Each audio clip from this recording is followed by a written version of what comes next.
Masuk ke week 11 tahun 2022. Apa aja yang terjadi di sejarah teknologi dari tanggal 13 sampai 19 Maret ini? Teknologi monitor udah semakin canggih. 144 Hz sekarang udah terasa agak ketinggalan. Dan kalau kamu memang merasa waktunya move on dari 144 Hz, cobain cek Asus TUF Gaming VG259QR. Monitor 24,5 inch dari Asus dengan refresh rate 165 Hz yang menawarkan banyak banget fitur canggih lainnya. Dengan teknologi Asus Extreme Low Motion Blur ELMB membuat monitor ini mempunyai MPRT 1 millisecond dan bisa mengeliminasi ghosting dan menghasilkan gambar yang sangat tajam. Dengan viewing angle 178 derajat membuat monitor terjaga dari color distortion walaupun kita melihatnya dari posisi yang ekstrim. Dia udah G-Sync compatible dan masih ditambah banyak gaming feature lainnya seperti Shadow Boost, Game Plus Hotkey, Game Visual, Flicker Free Technology, dan Ultra Low Blue Light Technology. Halo semua, Jun di mana? Yang umurnya udah 30 tahun, kira-kira nih seberapa sukses kamu di umur ke-30 ini? Kalau pengen nyari pembanding, kita coba bisa lihat mundur lagi ke tanggal 13 Maret 1986. Di hari itu, 10 tahun setelah perusahaannya didirikan, Microsoft Corporation go public. Artinya sahamnya mulai dijual ke publik. Waktu itu harga pembukaannya $21 dan dia langsung naik mencapai titik tertinggi di $29.25. Dan hal ini membuat Bill Gates yang waktu itu umurnya masih 30 tahun mempunyai kekayaan senilai $350 juta.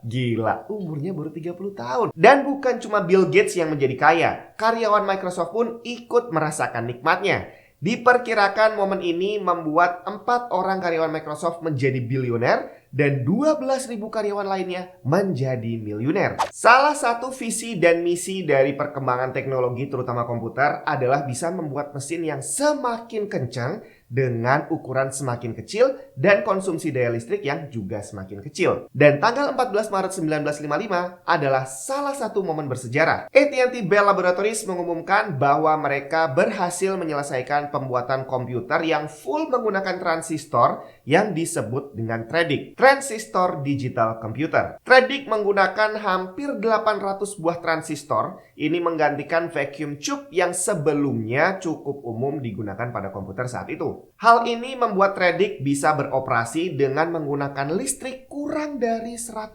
watt. Kalau dengan skala sekarang sih terdengar biasa aja. Tapi waktu itu, komputer yang menggunakan vacuum tube bisa menghabiskan listrik hingga lebih dari 2000 watt. Minggu lalu saya udah sempat cerita tentang Homebrew Computer Club. Ini tempat ngumpulnya orang-orang hebat dalam sejarah komputer. Salah satunya adalah Steve Jobs. Nah, di tanggal 15 Maret tahun 1975, Homebrew Computer Club merilis newsletter mereka yang pertama. Mereka nggak terlalu sering menerbitkan newsletter karena hingga bulan Desember tahun 1977 aja cuma ada 21 newsletter yang mereka terbitkan. Tapi walaupun nggak banyak, newsletter mereka dianggap sangat berpengaruh terhadap perkembangan teknologi.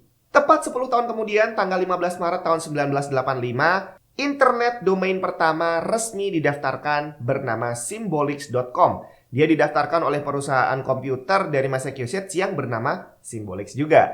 Sampai hari ini, Symbolics.com masih aktif. Dan kalau kamu buka, di sana ada slogannya, "The world's first and oldest registered.com on the internet." Kalau kita nyebut kata wiki, biasanya yang terlintas di pikiran kita adalah Wikipedia. Bahwa kata tersebut memang punyanya Wikipedia. Tapi ternyata bukan, bre. Wiki adalah kata terpisah yang artinya sebuah database yang dipublikasikan dan bisa diedit serta dimanage bersama oleh semua pembacanya lewat web browser. Jadi kalau kita lihat Wikipedia, itu dia bukan satu website yang isinya ditulis oleh beberapa orang doang. Jadi isi di dalam Wikipedia itu ditulis oleh banyak orang di seluruh dunia dan kita juga bisa ikutan ngedit. Jadi semua orang yang pengen berkontribusi bisa langsung ikutan nulis dan mengedit artikel di Wikipedia. Nah, Wikipedia bukan yang pertama. Tanggal 16 Maret 1995 ada sebuah web wiki yang pertama kali dibuat, namanya adalah WikiWikiWeb. Dia dibuat oleh seseorang yang bernama Ward Cunningham dan sekaligus penemu kata wiki. Jadi ceritanya kata wiki ini terinspirasi dari nama bis saat si Ward Cunningham ini pergi ke Hawaii. Namanya adalah WikiWiki Shuttle.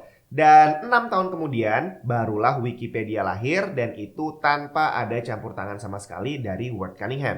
Yang udah pernah lihat film Pirates of Silicon Valley mungkin udah punya gambaran sedikit tentang apa yang terjadi di balik perseteruan Apple dan Microsoft. Di film itu diceritakan bahwa Microsoft mencuri desain Macintosh dan diam-diam merilisnya dalam bentuk Windows di Asia. Sedangkan saat itu Apple masih sibuk-sibuknya ngerilis Macintosh di Amerika. Ternyata hal itu bukan fiksi. Tanggal 17 Maret tahun 1988, Apple beneran menuntut Microsoft soal pelanggaran hak cipta Graphical User Interface atau GUI dari Macintosh. Padahal kedua perusahaan itu di tahun 1985 udah membuat semacam agreement dan di situ Microsoft mengakui bahwa GUI-nya itu adalah memang punyanya Macintosh. Jadi dia memang ambil doang dan sebagai timbal baliknya Apple memberikan lisensi kepada Microsoft untuk bisa menggunakan Graphical User Interface dari Macintosh. Tapi ternyata Microsoft main belakang. Diem-diem mereka menggunakan desain tersebut tanpa seizin Apple. Dan akhirnya hal ini maju ke pengadilan.